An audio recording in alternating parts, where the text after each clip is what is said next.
Sarah walked into the hospital corridor, her footsteps echoing against the sterile tiles as her heart pounded with dread. The fluorescent lights above flickered, each blink deepening her anxiety. Her hands trembled as she reached for the cold handle of the door, her chest heavy with the weight of unspoken fears. She whispered to herself, "Please, let this be nothing, let him be okay." Inside the room, her brother Daniel sat hunched on the edge of the bed, his eyes sunken with despair. A doctor stood by the bedside, his face drawn and grave. Sarah said, "Tell me it's not true, Daniel, please." Daniel whispered, "They tried, Sarah. But he's gone." The words shattered her like glass, piercing every fragile part of her soul. Her knees buckled as the world collapsed around her. The doctor lowered his gaze, offering no comfort. Sarah gasped for air, choking on the silence that followed. Her voice cracked as she cried, "No, no, no, this cannot be real." The room seemed to shrink, suffocating her in unbearable grief. Her tears streamed endlessly, her trembling hands clutching her chest as she struggled to breathe. Every second was agony, each breath a battle she did not want to fight. The night outside was merciless, rain streaking across the hospital windows as Sarah sat motionless in the waiting area. Her mind replayed the last words over and over, breaking her again each time. She whispered, "I should have been there, I should have done something." Daniel sat beside her, silent, his eyes heavy with shared sorrow. Sarah said, "Why does it feel like I killed him with my absence?" Daniel's voice cracked, "You couldn't have known, Sarah. Stop torturing yourself." But guilt tightened around her like chains, binding her to unbearable regret. Sarah buried her face in her hands, her body trembling under the weight of guilt. The quiet hum of vending machines mocked the silence of her broken heart. Daniel said, "He loved you, Sarah. He wouldn't want this." She whispered, "Love doesn't erase my absence, Daniel. I should have been here." The words stuck in her throat, each syllable soaked with pain. She felt the sting of every memory, every time she had chosen work over presence, every excuse that now felt like betrayal. The smell of antiseptic filled Sarah's lungs, mixing with the metallic taste of her own sorrow. A nurse walked past, whispering condolences, but her words barely registered. Sarah thought, "Everyone says sorry, but no one feels the hole inside me." Daniel put his hand on her shoulder, fragile comfort in a storm of despair. She whispered, "I'll never forgive myself." Daniel replied, "You don't have to forgive now, Sarah. Just survive tonight." His words landed softly, but could not pierce the armor of her guilt. The hours bled into one another, night swallowing the hospital in silence. Sarah sat by the window, watching raindrops race down the glass, each drop reminding her of tears she couldn't stop. She whispered, "What's the point of breathing if I couldn't save him?" Daniel said softly, "The point is that he loved you, and love doesn't vanish." She closed her eyes, but all she saw was the empty bed, the stillness that had replaced life. Her heart screamed silently, carrying the unbearable weight of a goodbye she had never spoken. The next morning, Sarah sat at her kitchen table, the faint smell of coffee drifting through the air, though she had not touched her cup. The apartment was quiet, yet her mind roared with blame and regret. She whispered, "I let him down, Daniel, and now I'm the one left breathing." Daniel sat across from her, exhausted, his eyes hollow. He said, "You've carried him for years, Sarah. You loved him more than anyone." But her guilt would not bend, her heart replaying every moment she had chosen distance over presence. Her inner voice hissed at her, dragging her deeper into despair. She clenched her fists, feeling the sting of her nails against her skin. The world outside was waking, but inside she was trapped in grief that refused to let her go. Sarah stared at the untouched coffee cup, her reflection trembling in the dark liquid. "Do you ever think," she whispered, "that some people don't deserve forgiveness?" Daniel sighed, rubbing his temples. "You're human, Sarah, not perfect. He knew your heart." She shook her head, her voice low, "But I knew his time was fragile, and I still wasn't there." The guilt wrapped around her throat, strangling her. The hum of the refrigerator was the only sound between their words. Daniel looked at her, his face tired but determined. He wouldn't want you destroyed, Sarah. She flinched at the truth, yet still clung to the chains of her regret. Later that day, Sarah found herself in the living room, photographs scattered across the floor like pieces of her broken heart. She picked one up, her brother smiling brightly at a family picnic. Tears blurred her vision as she whispered, "I should have cherished more days like this." Daniel walked in quietly, kneeling beside her. "Sarah," he said gently, "you gave him joy. Don't erase that with guilt." She shook her head, pressing the photo to her chest. Her voice cracked. "Joy doesn't bring him back." Silence filled the room, heavy and suffocating, as her grief became a storm that neither words nor time could calm. As the evening fell, Sarah stood on the balcony, the city lights glowing faintly below. The cold air brushed against her skin, but inside she felt fire, anger, sorrow, regret all colliding. She whispered, "Why does the world keep moving when mine has stopped?" Daniel joined her, resting his hands on the railing. "Ning. Because it must, Sarah. That's what he'd want for you."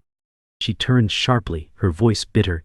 "He'd want me, broken and lost." Daniel's eyes softened.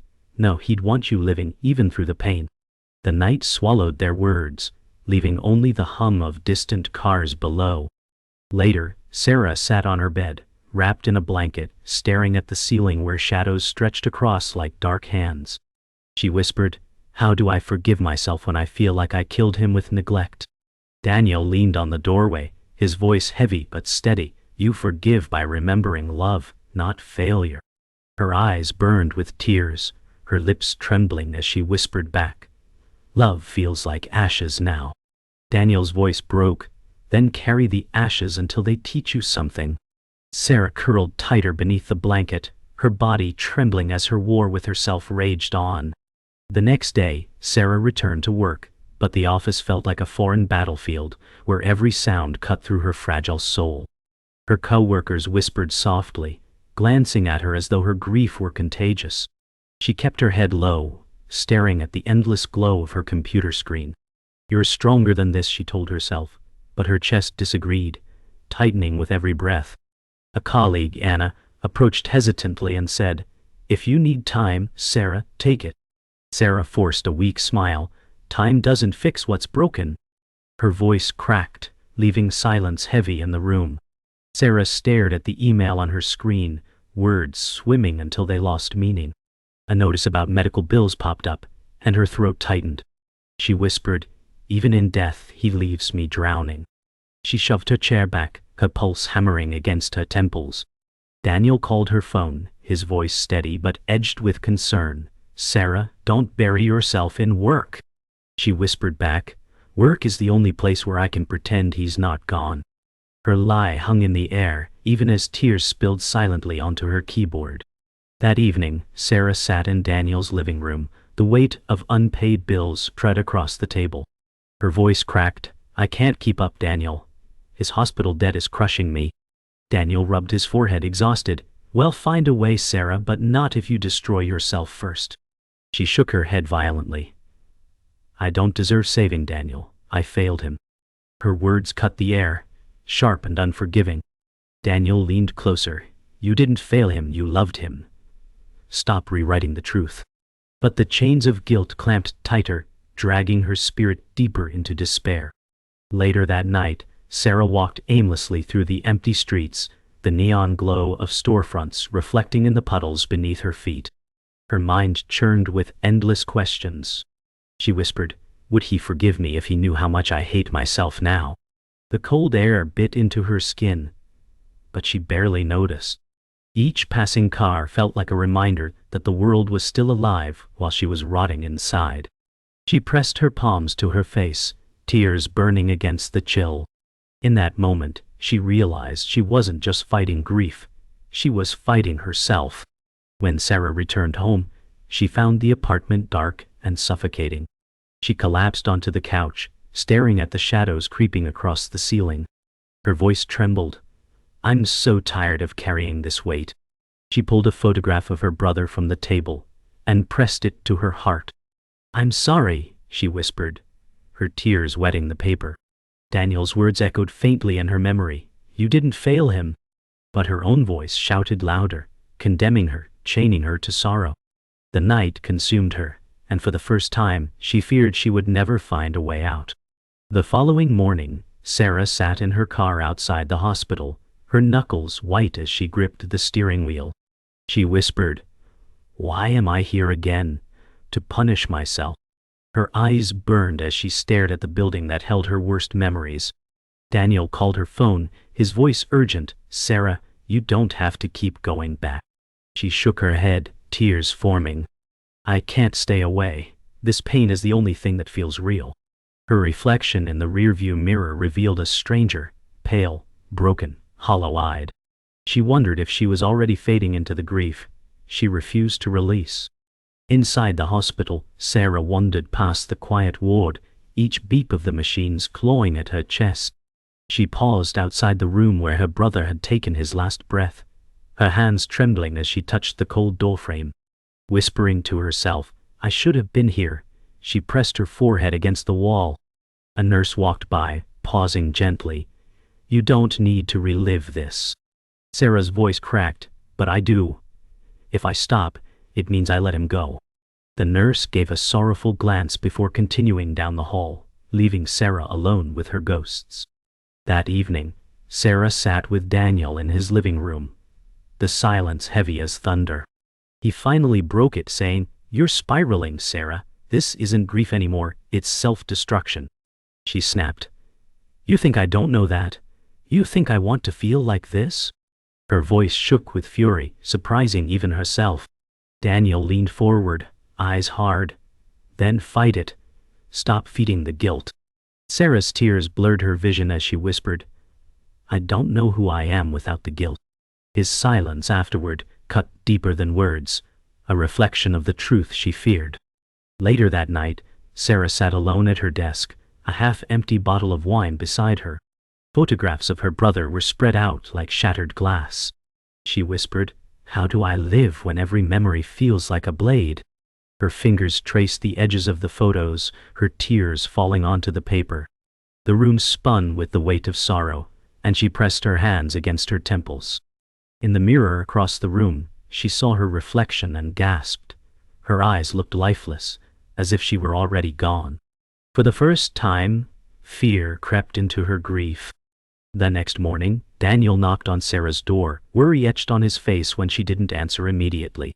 When she finally opened it, her eyes were red, her body weak. "Sarah," he said softly, "you can't keep going like this." She turned away, whispering, "I'm too far gone, Daniel." He placed his hand on her shoulder, firm yet gentle. "No, you're not. You just have to choose to stop drowning." She closed her eyes, feeling the warmth of his hand, but her heart screamed that she wasn't worthy of saving. Between them hung the fragile hope that maybe she still could be. Sarah sat in Daniel's kitchen, her fingers tracing the rim of a glass of water she hadn't touched. Daniel sighed, his voice trembling as he said, "There's something you need to know, Sarah." Her heart clenched, dread already filling the space before his words. "The doctors told me weeks before. They said it was irreversible," he continued. Sarah's breath caught, her eyes widening. "You knew," she whispered. He nodded, his face breaking. "I didn't tell you because I wanted you to keep hope, not drown in despair before time was up." She slammed her fist on the table, tears streaming. "You lied to me, Daniel.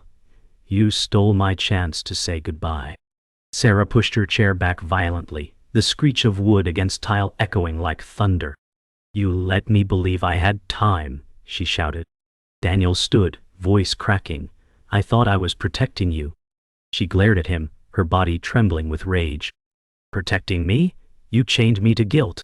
The silence after her words was deafening, broken only by her ragged breaths. Daniel whispered, "I carried the truth alone because I wanted your last memories with him to be love, not countdowns." But her chest heaved with betrayal, and the weight of his choice pressed down harder than her grief. Sarah stormed into the living room, her hands clutching at her hair as though pulling out the betrayal itself. "You decided for me," she hissed. "You took away my choice." Daniel followed slowly, his face etched with guilt. I couldn't watch you crumble sooner, Sarah. I thought I was sparing you. She spun around, eyes blazing through tears. You weren't sparing me. You were rewriting my life. She collapsed onto the couch, shaking. Daniel stood helpless, whispering, I'm sorry. I was wrong.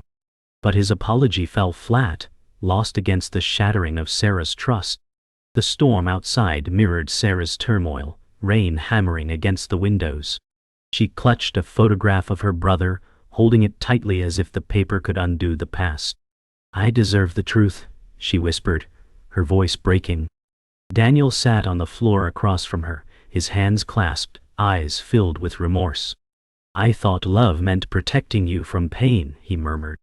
Sarah glared through her tears. Love doesn't hide the truth, Daniel. Love doesn't take away my chance to say goodbye. His shoulders sagged, and the weight of his decision settled between them like an unmovable stone. Hours later, the apartment was silent, except for Sarah's faint sobs. She sat curled on the couch, her voice hoarse as she whispered, You stole my goodbye, Daniel. That's something I can never forgive. Daniel sat across the room, his head buried in his hands, his voice a broken murmur. I only wanted to shield you. She closed her eyes, her grip tightening on the photograph. You didn't shield me, you buried me. Her words cut the air like shards of glass, leaving nothing between them but betrayal, sorrow, and a truth that could never be undone. Sarah stood in the cemetery, under a sky heavy with gray clouds, rain soaking through her coat as she clutched an umbrella she barely held upright. Her voice trembled. This is where the truth ends, isn't it? Daniel stood beside her, silent, guilt pressing against his shoulders. She turned to him, fury mixing with despair. You buried him and the truth together, she cried. Daniel whispered, I thought I was sparing you. Her eyes locked on him, burning with betrayal. You spared me nothing. You left me drowning. The storm above roared, but it could not match the storm inside her chest. Sarah dropped the umbrella, letting the rain drench her hair and face as she screamed at the sky. Why wasn't I enough to know the truth? Her sobs broke into raw gasps. Daniel stepped forward, trying to hold her shoulders, but she shoved him back. Don't touch me, she shouted, her tears lost in the rain. Daniel's voice cracked. I was wrong, Sarah, but I can't undo it. I only have what's left of us. She shook her head violently. There is no you, us. There's only me and the pieces you left me to carry. The words sliced the air like thunder. Moments later, Sarah collapsed onto her knees before the grave, her hands sinking into wet earth. She whispered, I'm so sorry, I should have been there. Her sobs echoed against the silence of stone markers. Daniel knelt beside her, raindrops streaking his face like tears. He knew you loved him, Sarah. He carried that until the end, Daniel said, voice broken. She clutched the headstone, forehead pressed to the cold granite. Love wasn't enough, she cried. Daniel's voice trembled. It was everything, Sarah. It was all he needed. Her grief clashed with his truth, forcing her to face the weight of both. Sarah lifted her head, her voice trembling. Every time I close my eyes, I see him waiting, and I wasn't there. Daniel's face broke as he whispered, Then let me carry some of it. You can't keep breaking alone. She looked at him, her eyes red and swollen, fury mixing with fragile hope.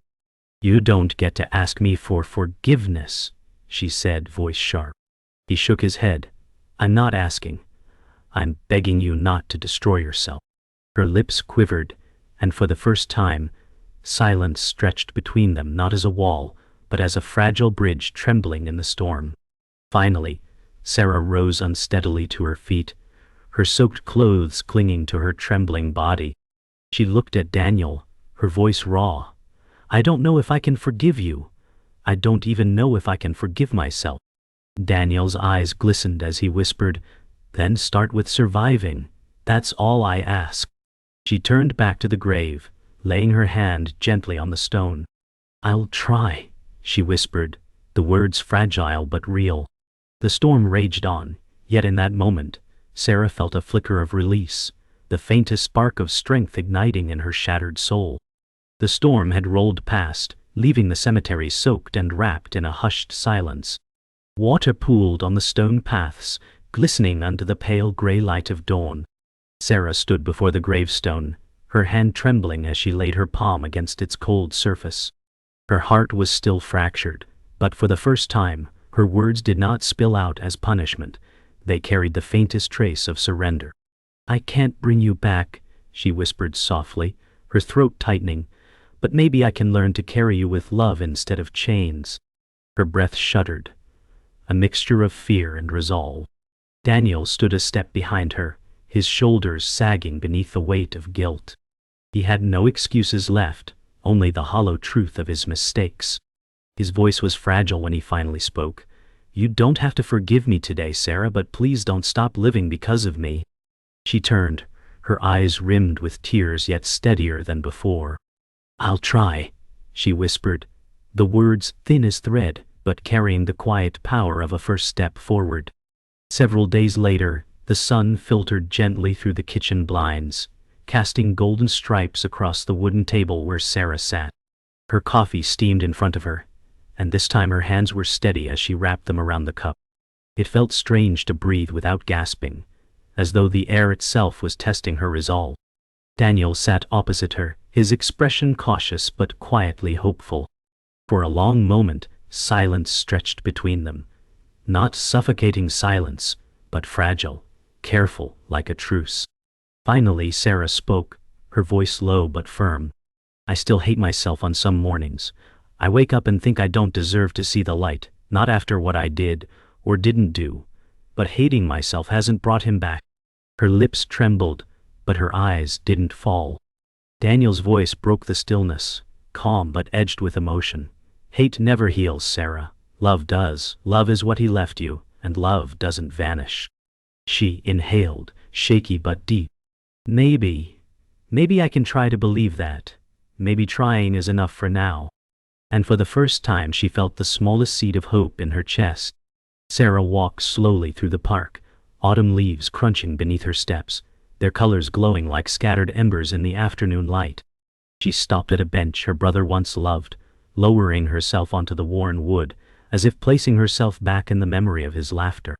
The air was crisp, filled with the distant laughter of children chasing each other across the grass, their joy cutting through her sorrow with surprising warmth.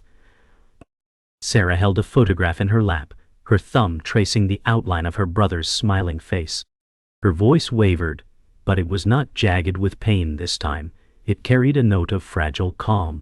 "I thought I'd never breathe again after losing you," she whispered, her lips curling faintly into the smallest smile. "But I can feel you here. In the breeze, in the leaves, in the leaves, in the life still moving." Daniel approached quietly, his steps soft, sitting at the far end of the bench. He didn't speak right away, simply letting her have space. When his voice finally came, it was low and reverent. "He'd want you to feel this, Sarah. He'd want you to keep walking." For the first time she looked up, her faint smile trembling but real. I believe that now." That evening, Sarah stood on her balcony, the twilight sky painted in soft shades of violet and blue. The city stretched before her, glowing with tiny points of light, like fragile stars. She leaned against the railing, the cool air brushing her cheeks, her chest rising with deep breaths she never thought she'd take again. She whispered into the quiet, "Forgiveness isn't instant. It's not something I can give today, but maybe it's possible."